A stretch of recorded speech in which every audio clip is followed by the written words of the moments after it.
Okay, y'all.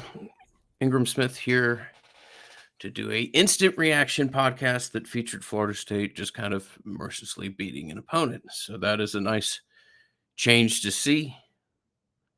59-3 with Florida State really having their way with UMass, particularly certainly in the second half, but really in kind of the second half of the second quarter.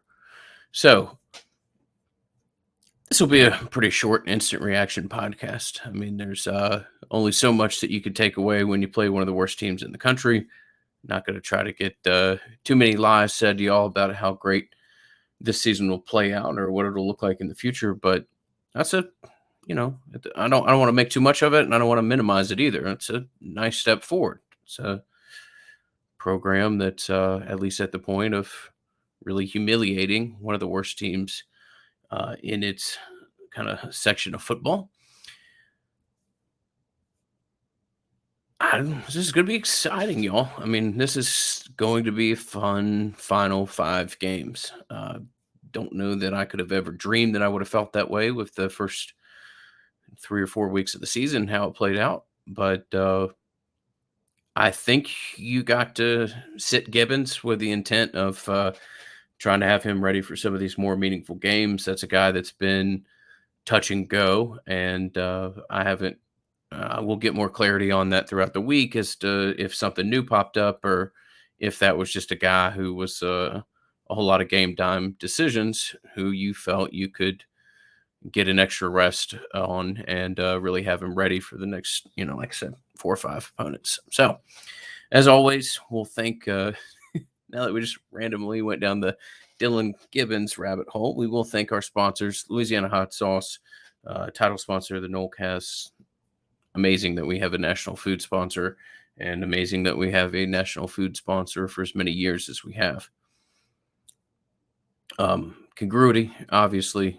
There's been few better partnerships in podcasting that's ever been better than the one that we've had with Shannon and Chad, and amazed just in the last week how many people have reached out to those guys. So fantastic, and the good people there continue to be a fantastic asset for us. Tarpon Cellars, Madison Social, For the Table Restaurant Group. Thank you all. Okay. So, like I was kind of getting there, as good of a response or as good of a result as you could have wanted. If you want to find something to be frustrated by, the special teams, not sure what we're doing there. Not sure why we continue to have as much trouble on that side of the ball as we do. But it showed itself yet again, this time predominantly with the kickoff group. And there's kind of an institutional passivity that it comes with catching punts around here that I don't understand. This is a little bit kind of like old man complaining about stuff that wasn't the same in their day. But I really don't understand just the approach by punt returners, particularly Florida State, that are just fine with not catching the ball, with letting it bounce. Once that ball hits the field, there's only so many things that can happen, and almost all of them are negative. So, love to see us be a little bit more aggressive and actually catching punts. But look, you beat a team 59-3. You got to sit Gibbons. DLT, hopefully that's another week of rest that'll allow him to be as good as he can be this year. Some nice moments throughout the game. Obviously, when you beat somebody 59-3, love the play that Toafili made on what I believe was the third possession to really spring Malik for that long pass. That's just a nice effort moment from a kid that hadn't gotten probably as much playing time as he would have wanted to coming into the year. So I kind of classify this game as like today, tomorrow, in the future. Today, we talked about the special teams. I'm pretty sure you got away with no injuries. Washington looked to be okay there. What I was mentioned with Toafili. Like some of the stuff for tomorrow, more what I talked about with Gibbons and Love Taylor, not putting too many snaps on number 11, being able to get him off the field. I was honestly kind of surprised that they had Jayshon Corbin in the game as long as they did. There was a little bit of chatter that you might try to get him like 2 or 3 possessions and then get out of the game. So hopefully that's a good thing. Hopefully that's a guy that you feel is, shaking off a couple dings, particularly a couple that were picked up in Chapel Hill. So in the future, hey, look, man, moments in this game include touchdown catches by Jordan Young, sacks by the number 48, the Louisville kid. I'm pretty sure Cushney gets credited with a sack there on that play. The touchdown run by Williams. That's a nice little moment for a kid. Back to Corbin. I'm not predicting this. I'm not telling you I know this, but I think we may well be in a world where Corbin goes pro at the end of the year. And good for him if he does. You certainly can't blame any running back that makes that decision. So great to see Williams get a little bit more into the mix and had a really nice run there. So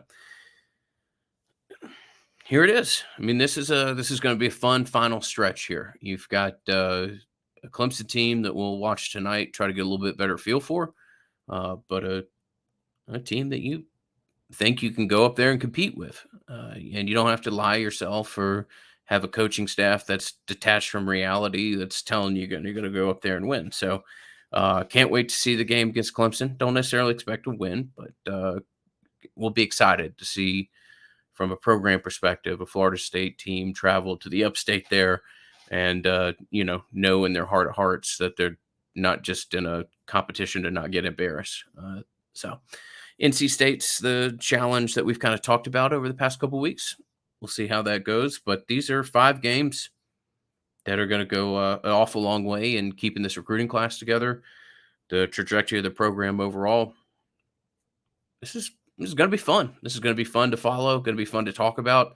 Uh, Probably pretty fun to watch. This is has to use young, but it's still a team trying to get a feel for itself and kind of a coaching staff to fully get a feel for the roster. But that's a nice step forward. What happened today? We're not going to make too much out of beating empty suit as a head coach and one of the worst programs in D1 or the FBS. But it's a nice step forward to see you go out there and just dominate a team program that hadn't dominated anybody for a long time. So, like I said, one of the shorter incidents you'll ever see. We'll be back throughout the week to give you as good of ideas to what the Clemson game could look like.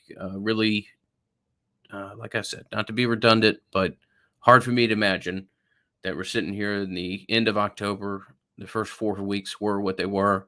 And I'm as excited to see what you can do in the final back half of this season as I really could have dreamed. So, uh, hey, 2021 might not necessarily end up being the total disaster and embarrassment that we thought it was, particularly after the first 2 to 3 weeks. So, for Bud, hope he and Maggie are having a great time, kind of a weekend away. For myself, producer Justin, audio man Judson, Dave and Evan, who help us with the graphics, got a great team, and look forward for our team to try to bring you as good a coverage possible as we enter the back half of this year. So, enjoy a Saturday evening. Talk to you guys soon.